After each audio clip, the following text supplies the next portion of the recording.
Hi Gemini, kamusta kayo? Hope you're all doing well and welcome to 1111 Pinoy Tarot. In today's reading, tingnan natin ang inyong romantic love relationship or situationship. Ano yung energy ng person mo towards you and towards the connection. Gemini, please don't forget to subscribe, like, comment, and share, and tap the bell for updates from this channel. Maraming salamat sa inyo, Gemini. Tingnan natin ano yung energy ng person mo towards you and towards the connection. Gemini, energy ng person mo towards you and towards the connection.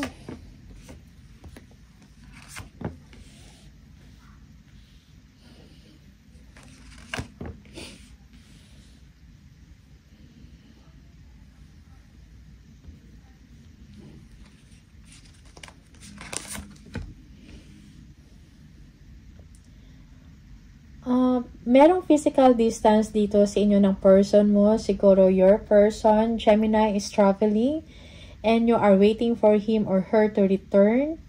Okay? Yung iba sa inyo, this is about work, no?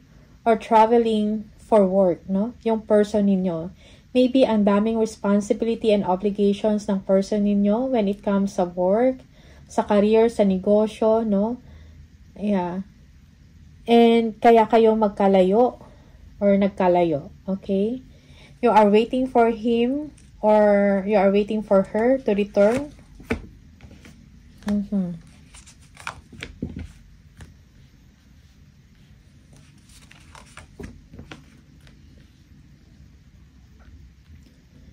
Okay. Yung iba sa inyo, you are anxious already, no? Parang namimiss mo na yung tao na to.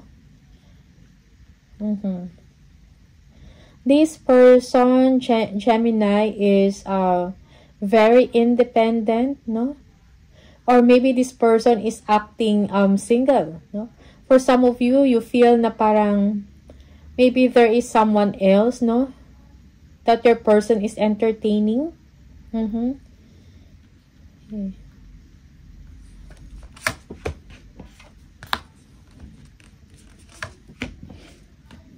You are waiting for your person na parang naantay mo siya na mag-communicate sa inyo or parang magkwento kung anong nangyari sa kanya, sa trabaho niya, or sa kanyang project, or sa kanyang ginagawa or negosyo, or something like that.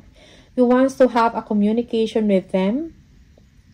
Okay, but it seems that your person is having a good time, no? Or busy siya sa kanyang trabaho or sa kanyang ginagawa. Okay? Yung iba sa inyo nag-iisip ng kung ano-ano, something toxic, no? Or you are thinking negatively about this person. Yeah, for some of you, kilala nyo yung person ninyo, how they are, or kung ano sila. That's why nakakapag-isip ka ng negativity. Sometimes, merong mga toxic behavior dito, Gemini, whether you or your person. Okay?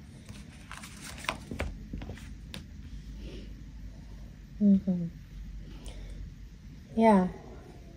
You feel that your person is, parang, you feel that your person is living a situation na something toxic or parang gusto din ng person mo na lumayo sa inyo, something like that. Maybe because your person is annoyed or parang alam niya kung ano ka sa kanya. Or how you treat them, or merong toxicity sa part nyo. Okay? This is for some of you, no? Yeah, not to everybody. Okay? Yeah, sometimes, no, parang napaka-specific ng event. No, yung sinasabi na message. Okay? Yeah, for some of you, yes, parang merong explosion dito, arguments or pag-aaway, because of control issues, and this person wants to get away from this situation, no, na toxic. Okay? Yeah. Maybe for some of you, this person is nakakapag-isip na umalis or to stay away from you.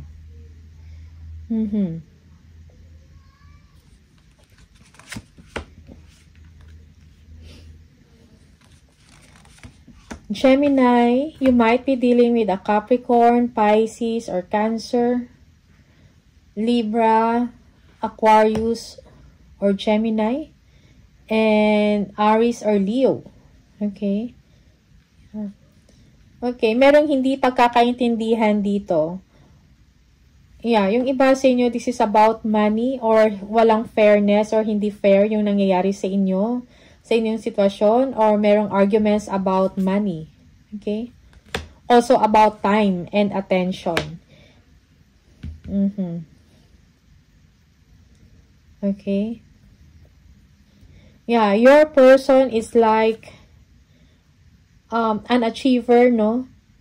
Parang madami siyang ginagawa and at the same time, nag-enjoy din siya sa work niya. Maybe for some of you, this person is a womanizer, no? Or kung babae siya, maybe your person is very attractive or malapit, no? Something like that. Or maraming suitor or maraming nagkakagusto sa person ninyo. Okay? Maybe your person is very attractive. He or she is someone na mayroong entrepreneurial spirit, no? Yeah, maybe a businesswoman or woman or a businessman, yung person ninyo. Okay?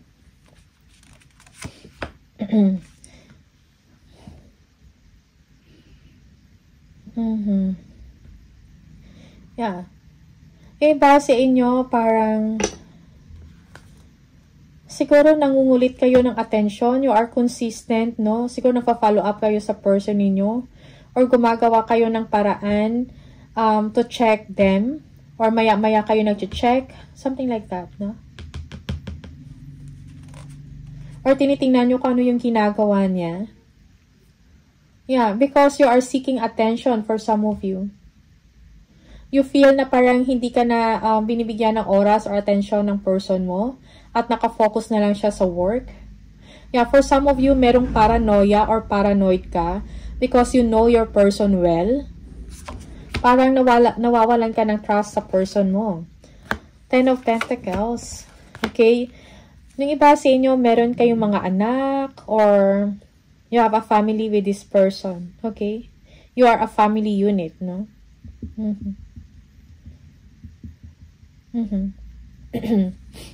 Your person is madami siyang plans, no? Excited siya about the future.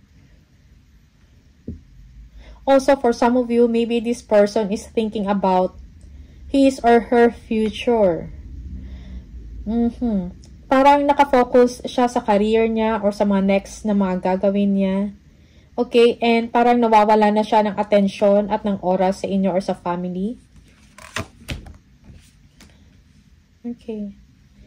Siguro merong malaking age gap dito sa inyong dalawa ng person mo.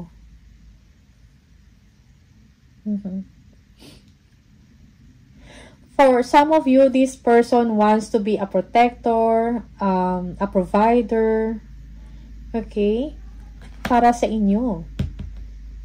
Parang nakafocus talaga siya sa kaperahan, sa profession niya, okay, sa trabaho, sa career or negosyo. To the point na parang nawawala na siya na oras sa inyo at saka sa mga anak nyo or sa family ninyo. Okay, this is for some of you. The challenge is that parang walang communication, no? Okay.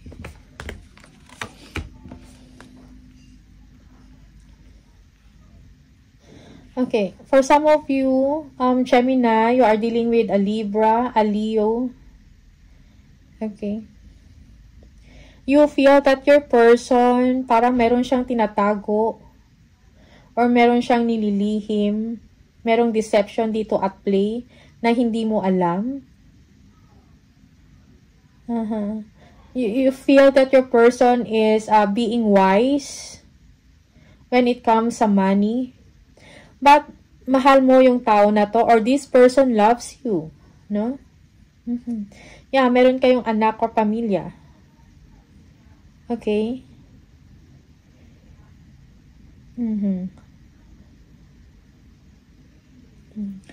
Yeah, for some of you, this person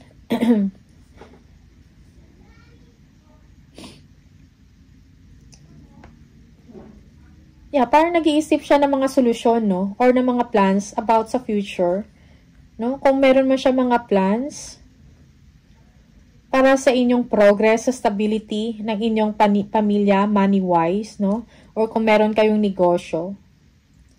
But then, for some of you, meron kayong trust issue with this person. Knight of Cups. Okay. You feel that this person is sneaking, no? Parang meron siyang ginagawa or meron siyang gusto or meron siyang nililigawan or sinusuyo. Or meron siyang iba. Simply like that. Okay. Meron siyang ginagawa na hindi nyo alam. Gemini, you feel that way. Okay. Another is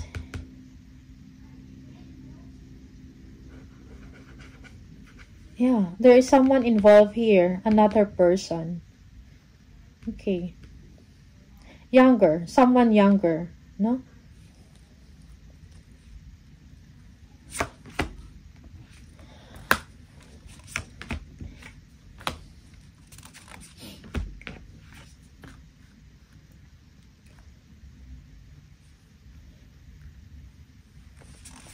For some of you, Gemini, you have past bad experience, no? Or mga past relationship mo na hindi maganda or bad experience with this person. And siguro nagkaroon ng pag-aayos dito. Okay. Excuse me. But for some of you, you are not forgetting kung ano man yun.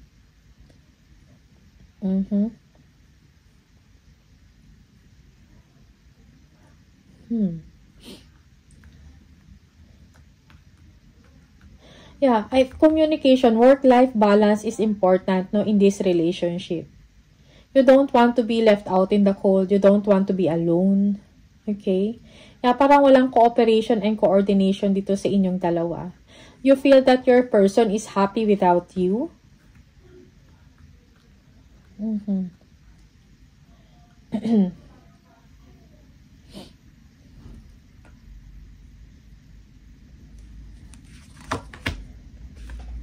Again, there is a Leo here. Gemini. Yeah, for some of you, Gemini, parang you are heartbroken or may past experiences, merong separation na up to now, parang hindi mo, that you are still recovering with.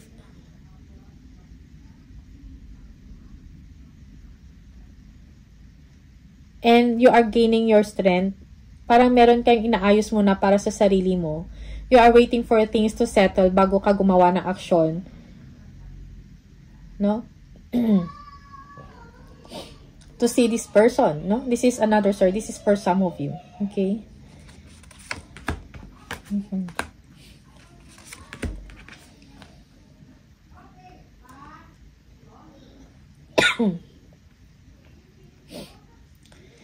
Parang kung ano man to yung relationship mo with this person, Gemini, parang kailangan dito ng planning.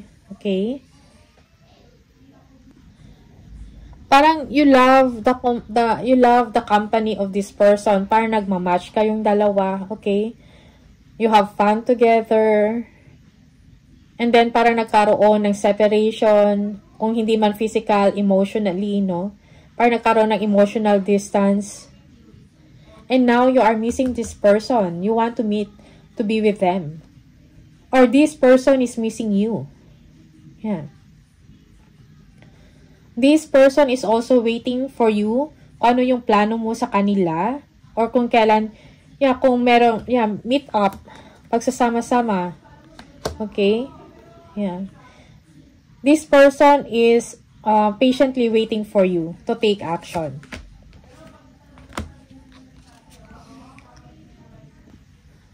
This person wants to have a serious relationship with you, pero siguro nag-aantay lang din siya ng action na manggagaling sa inyo or nag-aantay lang siya ng plano mo. No? Maybe this person wants to get married with you. Okay? Yeah.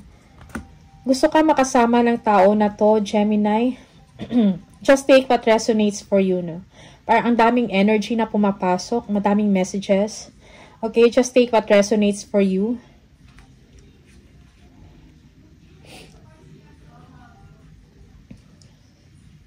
Siguro nakafocus ka din sa trabaho mo, Gemini, o madami kang ginagawa, busy ka. But this person is waiting for you, no?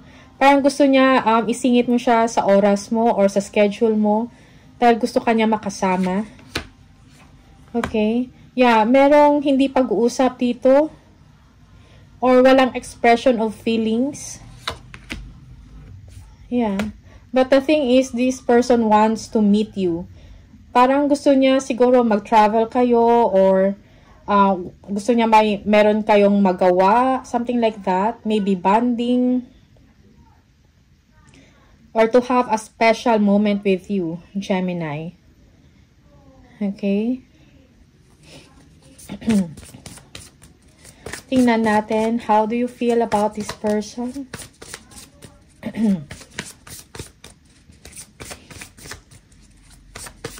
You might also be dealing with a Taurus here, a Gemini, or Aquarius, Leo, Virgo. Yeah, you're thinking about this person. You are very attracted to this person. Yeah, for some of you, you are in love already sa person na to. Siguro nag-iisip ka din about having a child with this person. Or, Gemini, gusto mong magkaroon ng anak. Pinag-iisipan mo to. You are just waiting for the right person, Gemini. Okay? Complicated yung situation or merong conflict. For some of you, there is a competition, no? You feel na parang merong may mga tao din na gusto sa person mo, no? Meron ka mga kakompetensya. Okay? Yeah. Yeah, for some of you, yeah, you want a new beginning with this person, a fresh start, a new chapter, but you are not sure if this person is still interested in you. Okay? Merong spying dito and stalking. Maybe this is you, Gemini. You want to know kung interesado pa sa inyo or attracted pa ba sa inyo yung person na to. You are spying, chine-check mo ang kanilang social media, no? Gusto mong malaman kung anong nangyayari sa kanila or sa kanya. Okay, 5 of Swords. It seems na parang hindi mo alam, no, kung ano yung gagawin. Naisip mo yung tao na to. Okay, you are conflicted.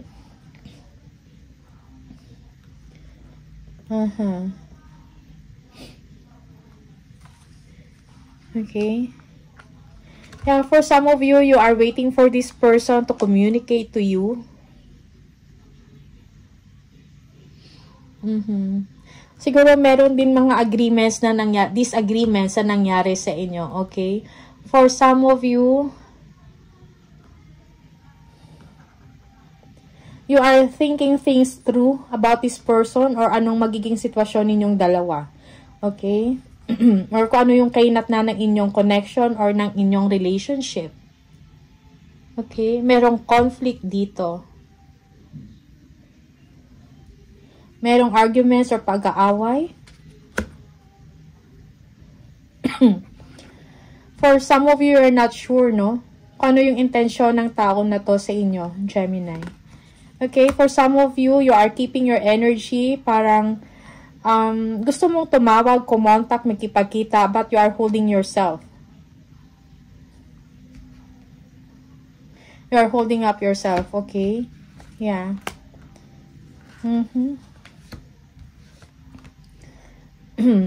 Okay. For some of you, you are disappointed of this person. Parang not sure, no? Parang you're not sure kung magkakaroon pa ba or maibalik nyo pa ba yung dati or kung magsasama pa ba kayo uli. Yeah, for some of you, you are frustrated, disappointed already. Okay? Yeah, because now maybe you are healing, no? Kung meron mang nangyari in the past na naging gulo or chaos or something destructive, okay, you are still healing, no? Or you are healing from that situation. Okay? And now, parang merong something in you na parang nag-hold back ka, no? Sa sarili. Okay? Also, merong mga pagsiselos dito or jealousy. You are not sure of what will happen next. Okay? This is for some of you.